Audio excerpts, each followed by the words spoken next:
Ladies and gentlemen of the press, dear guests, it's nice to have you here on our Strasbourg press conference. And I would like to say some words on the Global Compact on Migration. On the 10th and 11th of December, there will be an international congress in Marrakesh, Morocco, with regard to this Global Compact on Migration. And the participating countries are set to sign this agreement. And although this joint agreement isn't binding, it's still meant to be the legal framework on which the participating countries commit themselves to build new legislation. And one basic element of this, of the definition of hate speech. The agreement wants to criminalize migration speech. Criticism of migration will become a criminal offense. And media outlets, and that also concerns you, that give room to criticism of migration can be shut down.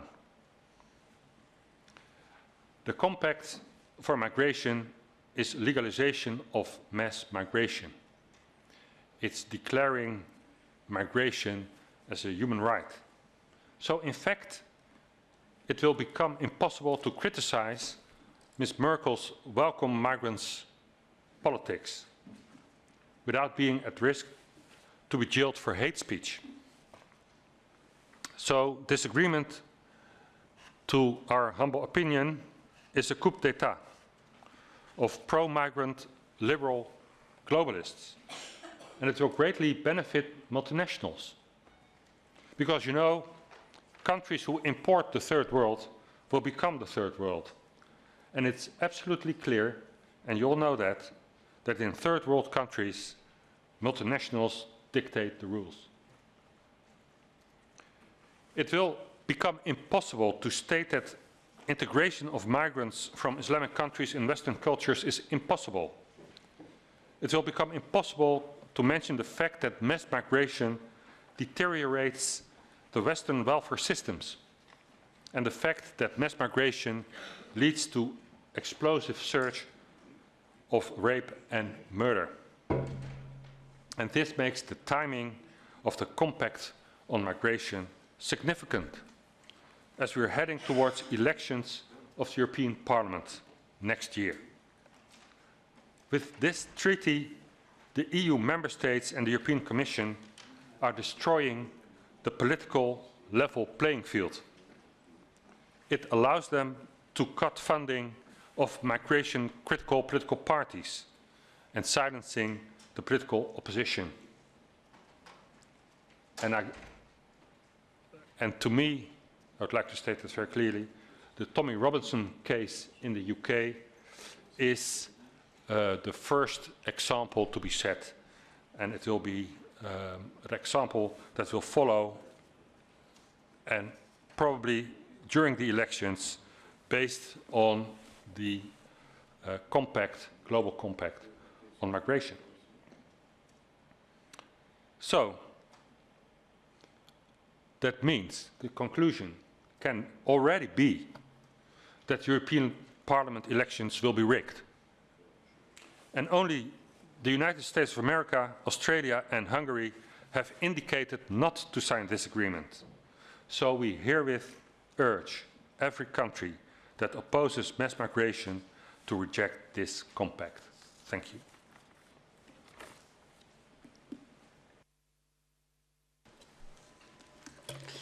Oui, merci. Yeah, thanks, Marcel. I think the question before us right now is quite a significant one because the UN has as a declared objective to act for peace and stability in the world. And you see that they've moved wholly outside the ambit of that role, and they're multiplying actions right now to defend globalist propaganda, specifically in terms of promoting massive immigration towards the European continent. That's why in March 2000, that's almost more than 18 years ago, a UN report said that in order to fill the demographic holes in Europe, they needed 59 million migrants arriving in Europe by 2025. Well, we can possibly rejoice that this objective has not been reached. However, you can see that their idea is to organize massive migration in this direction. The declaration in 2016, the declaration in New York, related to two things. First of all, the Pact of Refugees, which has been a subject here in the European Parliament. The European Parliament wanted to even go further than the UN Pact a few months ago. And the text that has been referred to by Marcel de Graaff, the Global Compact on Migration, the objective of which is to make migration, the right migration, to be a new human right. And that has found echo in what Jacques Attali said. You know, he was the counselor of François Mitterrand, Sarkozy, a number of French presidents, in other words, and also he was the spiritual father of Macron, Jacques Attali, who wrote a book called The Nomad, the man nomad. He arrived in Riyadh yesterday for Davos in the desert, and yet which has been boycotted by many people, and yet Jacques Attali, writer of The Man, the Nomad, has nonetheless gone to Riyadh, despite the fact that Mr. Khashoggi was murdered in particularly barbaric fashion on the orders of Riyadh. Furthermore, okay, you've got this UN wish and the European Commission as well. They're also telling us here in the hemicycle, here in Strasbourg, that they wish to restrict illegal immigration, but how? And they want to promote legal migration, as if you had to choose between one and the other. Indeed, one, it's not a zero-sum game, one is added to the other, and it's extremely difficult to control this anarchistic crossing of borders right now. Legal immigration is promoted by the European institutions. One commissioner said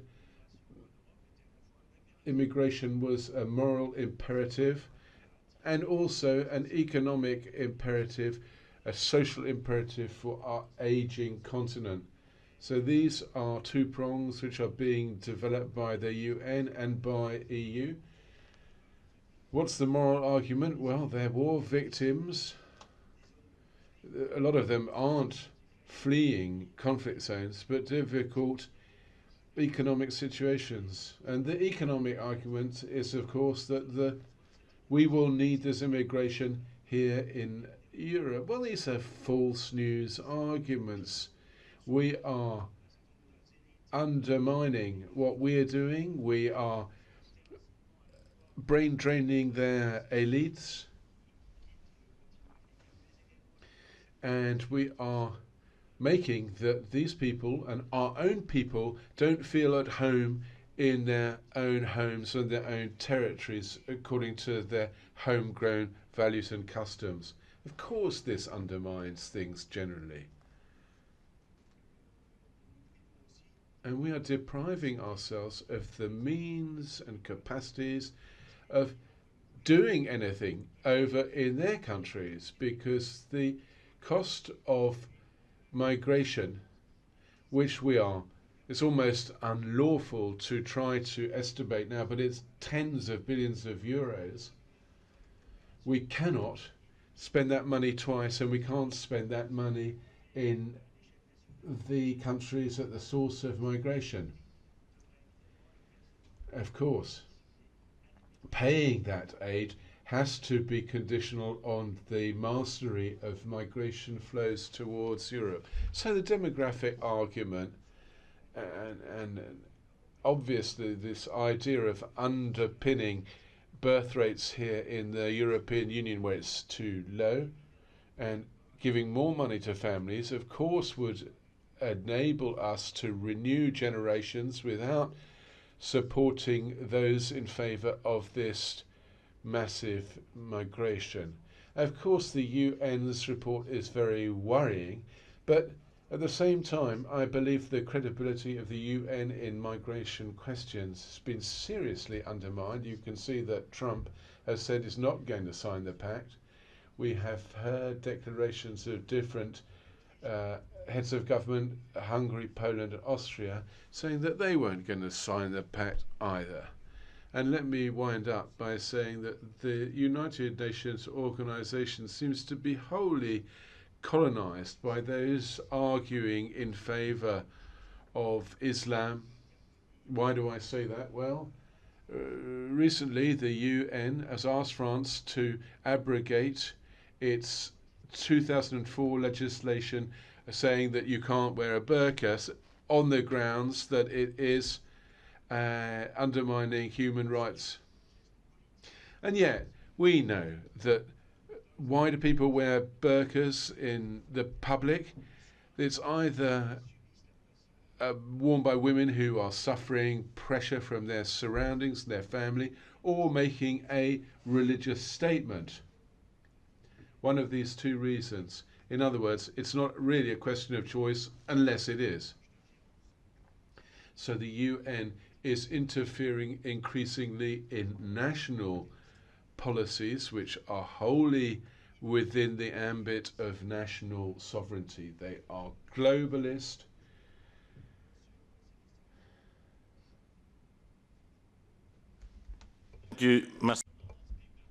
Thank you. I'll speak Dutch. Yeah, I've got 1 minute, which I want to add a few things to that. In the beginning of, or spring of 2018, there was a minor incident in Flanders. Theo Frank, the State Secretary for Migration, and Jan Bon, and the Minister of Foreign Affairs, said that they would sign the compact on migration in Morocco. They kept it pretty secret. They're playing the cards very close to their chest.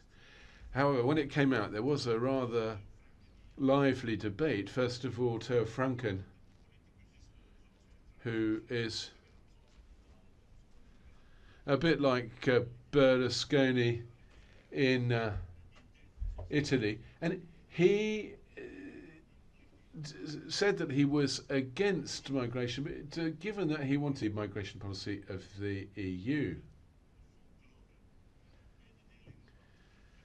Frank was defending things that it was all done behind the screens, and the fact that the statement actually wasn't secret at all. It could be found on the website of the Maltese government, which of course put the cat among the pigeons in Flanders. Now, working together in the ENF group is very important in order to ensure that we can slow down things and ensure that we can reform migration policy within the EU as they intend to promote it. Matteo Salvini clearly is saying the right things, and there are those who feel that more moderate parties than us will resolve the issue, but that is not the issue. We need a new migration policy, and that's what we're going to have to look to in 2019. Your name and your press agency. Go ahead. Good morning, Angela Mauro, Huffington Post, Italy. You just said Matteo Salvini says right things on immigration. My question is about the Right. Okay, so I understood well. My question is about the budget law. Today, the European Commission is going to reject the Italian draft budgetary plan, and the question is, do you support also the request of flexibility which the Italian authorities have presented to the European Commission, and Salvini is well supporting this request? Thanks.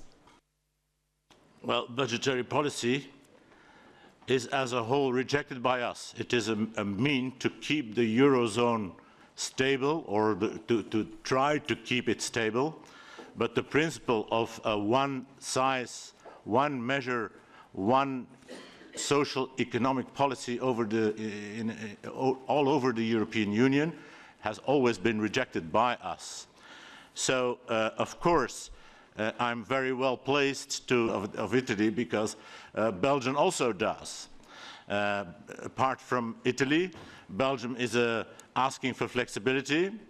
Mr. Juncker says there is no reason for it, so I'm very surprised to hear that the request has been rejected. Is a failure, is a fake